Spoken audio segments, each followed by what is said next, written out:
আসসালামু আলাইকুম। গ্রামে এই মুহূর্তে ভরপুর শীত পড়ছে। গত কয়েকদিন একটানা প্রচন্ড কুয়াশার চাপ ছিল, রোদের দেখা মিলছিল না।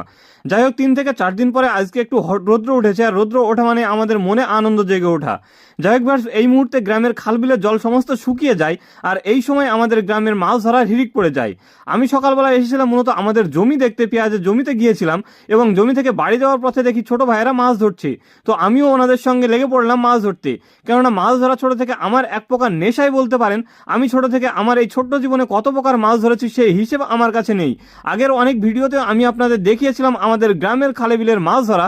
পুনরায় আজকে আবার আরও একটি নতুন ভিডিও নিয়ে আমি আপনাদের সামনে উপস্থাপন করার চেষ্টা করব, সম্পূর্ণ গ্রামের খালে বিলে আমরা কিভাবে মাছ ধরি।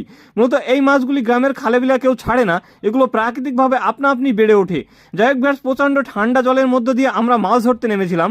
ঠান্ডা থাকার কারণে আমরা মাছ ধরতে পারছিলাম না। যাই হোক ব্যাস, মাছ না পেয়ে বাধ্য হয়ে আমি কালকে মাছ ধরছিলাম, এবং আজকে আমি এসেছিলাম মূলত মাছ কেনার জন্য শহরের উদ্দেশ্যে। মূলত আমাদের বাড়ি থেকে শহরের দূরত্ব প্রায় 5 থেকে 7 কিলোমিটার, এবং এই 7 কিলোমিটার রাস্তা খুব সকালবেলায় কনকনে ঠান্ডা পার করে আমি এসেছিলাম বাজারে মাছ কিনতে। কেননা গতকালকে আমরা যেখানে মাছ ধরছিলাম সেখানে মাছ পেয়েছিলাম না, কেননা একটি কারণ, জলটা প্রচণ্ড ঠান্ডা ছিল, আর এই ঠান্ডাতে মাছ ধরা খুবই কষ্টকর ছিল। তো যাই হোক ব্যাস, মাছ না পেয়ে আমরা বাজার থেকে কিছু মাছ কিনে আনি। মূলত আমি বাজারে গিয়েছিলাম দেশীয় মাছ কেনার জন্য, কিন্তু বাজারে দেশীয় মাছ না থাকার কারণে রুই, কাতলা, মৃগেল এসব মাছগুলি দেখাচ্ছিল। তো এইসব মাছগুলি আমার খেতে খুব একটা ভালো লাগে না।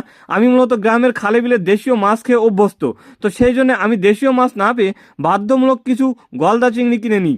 মূলত বাড়িতে আমরা 4 জন লোক থাকায় আমি 8 পিস গলদা চিংড়ি কিনে নিয়েছিলাম। এই 8 পিস গলদা চিংড়িতে আমাদের 4 জনের হয়ে যাবে। তো যাই হোক ভাই, গলদা চিংড়ি বাজারে কিনি, এবং মূলত এই মাছগুলির দাম নিয়েছিল আমার সঙ্গে 600 টাকা কেজি। 8 পিস মাছে মূলত আমার 300 গ্রাম হয়েছিল। তো যাই হোক ভাই, এই 300 গ্রাম মাছ নিয়ে আমি খুব সকাল সকাল বাড়ির দিকে রওনা দিয়ে দিই। মূলত আজকে ছিল জুম্মাবার, কেননা আজকে আমাকে জুম্মার নামাজ পড়তে যেতে হবে। এই কারণে আজকে আমি দোকানও খুলিনি, মূলত মাছ কিনে সোজা আমি বাড়ির উদ্দেশ্যে রওনা দিয়ে দিয়েছিলাম। পাশেই দেখছিলাম একজন ভাই মাছ বিক্রেতা, উনি এত সুন্দর করে মাছগুলি কাটছিলেন, আমি ভিডিও ক্যাপচার না করে থাকতে পারলাম না। তো যাই হোক ভাই, ভিডিওর মূল উদ্দেশ্য ছিল মাছ ধরা দেখানোর। আমি মাছ ধরা এবং কেনা সমস্ত কিছু এই ভিডিওর মাধ্যমে আপনাদের সামনে উপস্থাপন করে দেখিয়ে দিলাম। তো আজকের মতো এতটুকু ছিল। দেখা হবে পরবর্তী নতুন কোনো ভিডিওতে। ততক্ষণের জন্য সকলে সুস্থ থাকবেন, ভালো থাকবেন। খোদা হাফেজ। আসসালামু আলাইকুম।